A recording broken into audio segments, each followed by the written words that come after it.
आज कार्यक्रम संगठन की मीटिंग है, गांव में यहाँ पे आए लोगों को संगठित करेंगे। आंदोलन की जरूरत पड़ सकती है कभी भी, उसके लिए तैयार रहें, क्योंकि गन्ने का भाव नहीं बढ़ा, बिजली का 2 लोगों का बड़ा आतंक है, चकबंदी का ये बड़ी समस्या है, बिजली वालों का भी बड़ा आतंक है। और एक जो उन्होंने डीएपी पे भी जो कट्टा कम कर दिया उसके साइंटिस्टों से बात हुई थी, उसमें कहा कि जो कोटेड करा गया है सल्फर, उसका वो उतना ही काम करेगा। उसकी पूरी जांच हम कर ले कि 5 किलो कम करा, लेकिन वो अभी कोटेड आएगा, अभी आयरन कोटेड भी आना है, सारी चीजें आए। जिन चीजों की जिन चीज की जमीन में कमी है वो उसी चीज से कोटेड करके वो दे रहे हैं। ये उनका कहना है कि 5 किलो कम जरूर है, लेकिन वो उससे ज्यादा ही काम करेगा। हम इससे साइंटिस्ट है जो हमारे भी लोग हैं, जिसकी पूरी जांच एक बार कर ले तो फिर इसमें बयान देंगे। 22 जनवरी का निमंत्रण मिला जी? देखो, अगर निमंत्रण वहां की कमेटी के हाथ में होगा तो वह देगी, और अगर भाई बीजेपी के हाथ में होगा तो देने की नहीं। तो क्या आगे आगामी जो रूपरेखा आगे में ये है कि आंदोलन तो देश में होंगे। एमएसपी गारंटी कानून एक बड़ा सवाल देश में है, वो अगर मिल जाएगा तो कुछ किसानों को लाभ हो जाएगा, क्योंकि अभी बिहार से लगाकर यहाँ लगाकर सब जगह फसलें कम रेट में खरीदी जाती है।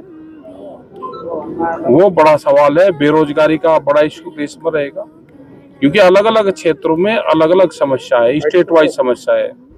जोन सी कांग्रेस गवर्नमेंट छत्तीसगढ़ में सरकार थी, जो हसदेव के जंगल थे वो भी उन्हीं जंगलों काट रही थी, वो भी अडानी को वो दे रही थी। उनकी सरकार चली गई, बीजेपी आई, सबसे पहला काम हसदेव के जंगल जिसमें हाथी और जानवर रहते हैं उन जंगलों को काटने का काम कर रही है।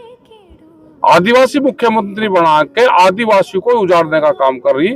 तो सरकारों की पॉलिसी, अब ये पता चलेगा कि किसी भी पार्टी की पॉलिसी उसकी अपनी नहीं है, उद्योगपति ही देश को चला रहे हैं। ये छत्तीसगढ़ से बिल्कुल साबित होता है।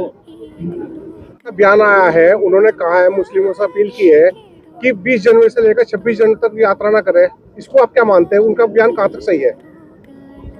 देखो, किसी का भी बयान इस तरह का आया तो नहीं, यात्रा को तो कोई मना नहीं कर रहा, लेकिन हो सकता है कि कुछ चीज हो जाए, क्योंकि बहुत लोग अति उत्साहित होंगे, ठीक है, और कोई छेड़खानी दूसरे आदमी कर दे, एक माहौल खराब करने की वो करे, तो ना करे, अपने शांति रखे, कोई भी धार्मिक यात्राएं ना करे, क्योंकि एक तरह का वो चल रहा है, पूरा माहौल बन रहा है, तो सब लोगों को शामिल हो जाना चाहिए उसी में। सर, आप किसानों की आवाज उठाते हैं, अभी किसान ने एसडीएम कोर्ट परिसर में आत्मदाह किया, क्या कहना? मेरठ के अंदर किया है।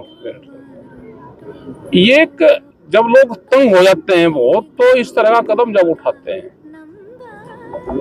अधिकारी को जो एप्लीकेशन आती है उस पर काम करना चाहिए। सरकार भी पूरी सख्त हो रही, किसी ने किसी की जमीन दबा रखी। आजकल तो अधिकारी चाहें तो पुलिस बिल्कुल मिलेगी उसको दुआवे, क्योंकि किसी के पट्टे की जमीन है, बहुत लोगों का दबंग लोगों के कब्जे उस पे है, तो क्यों नहीं भाई, छोड़ो उसको। उनके लड़के ने फिर टावर पे चढ़ के भी अपनी रिहाई की मांग की। नहीं, रिहाई की करी है, उसमें गए, हमारे जो मेरठ के लोग हैं उसमें जा रहे हैं।